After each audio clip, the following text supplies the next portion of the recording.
घर में ध्वजा फहराई गई है, इसको लेकर के आप क्या सोचते हैं, आपका क्या कहना है? देखिए, मैं ये कहता हूँ कि हमारा देश संवैधानिक लोकतांत्रिक देश है, तो इसके अंदर धर्मनिरपेक्षता नजर आनी चाहिए। और खासतौर से हमारे देश के माननीय प्रधानमंत्री हो, माननीय राष्ट्रपति हो या किसी भी प्रदेश के मुख्यमंत्री हो, हम चाहते हैं वो सभी धर्मों का सम्मान करें और सबको साथ लेकर के इस प्रदेश और देश की तरक्की की बात करें, जिससे कि जो लोगों के जनहित के मुद्दे हैं उन पर बात हो सके और उन पर काम हो सके। अयोध्या में धर्म ध्वजा फैलाएगी, लेकिन अयोध्या के सांसद जो है प्रसाद जी, उनको उसमें इन्वाइट नहीं किया गया। तो वो मैं यही कह सकता हूँ, क्योंकि ये कार्यक्रम सिर्फ बीजेपी का कार्यक्रम था जिस प्रकार के किया गया, और मैं समझता हूँ ये ना तो क्या पार्टी का कोई सरकार का कार्यक्रम इसको हम नहीं मान सकते। लेकिन मैं इतना जरूर कहूँगा कि आज हमारे देश के अंदर जो मेन मुद्दे हैं उन चीज़ों से नजरअंदाज करने के लिए इन चीज़ों को आगे बढ़ाने का प्रयास किया जाता है। हम चाहते हैं इस देश के अंदर सभी लोग मिल करके रहें और इस देश की तरक्की की होनी चाहिए।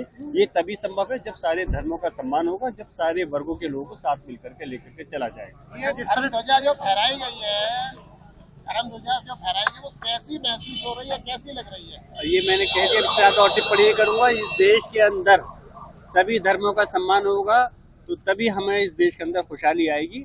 मैं कभी नहीं चाहूंगा कि सिर्फ एक समाज और एक धर्म को आगे सरकार बढ़ाने का काम करे।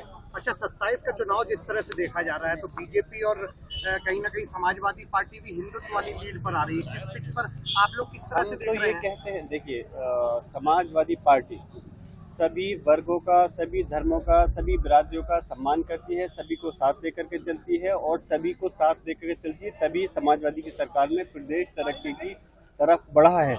लेकिन जिस तरह से आज हालात बदल रहे हैं, सिर्फ राजनीति धर्म बिरादरी के नाम पे की जा रही है, ये एक अफसोस की बात है। और हमें अफसोस इस चीज़ का है कि मेन मुद्दों से भटकाने का काम किया जाता है। आज लोग किस तरह से बेरोजगारी से, महंगाई से, भ्रष्टाचार से परेशान हैं, उन चीज़ों से नज़र हटा करके दूसरे मुद्दे ला करके जो हिंदू मुसलमानों को बांटने का काम किया जा रहा है। मैं समझता हूँ रफ्ते रफ्ते ये हमारे पूरे प्रदेश और देश के मुस्लिम समाज और हिंदू समाज के लोग समझेंगे और ये इस चीज़ को महसूस करेंगे कि बीजेपी के चाल में जो लोग पहले आ गए थे इस बार नहीं आए और सिर्फ इंडिया गठबंधन समाजवादी पार्टी को मजबूत करें और आने वाले समय में इंडिया गठबंधन को। केदारेश्वर मंदिर की भी तैयारी पूर्ण होने वाली है, मंदिर पूर्ण होने वाला है। अखिलेश जी जिस तरह से मंदिर को लेकर ध्यान दे रहे हैं, तो क्या आप ये समझते हैं कि वो जो पिच किस तरह की रहेगी, पीडीए कितना सफल रहेगा या हिंदुत्व? जब आपने सवाल आपने कर दिया पीडीए का, तो आपको जवाब भी इसी के अंदर मिल जाएगा। पीडीए का मतलब सभी वर्गों को खासतौर से लेकर के उसमें चला जा रहा है। और पीडीए में सिर्फ ऐसा नहीं है कि हिंदू समाज को साझा जा रहा हो या मुस्लिम समाज को, सभी को लोगों को लेकर के चल रहे हैं।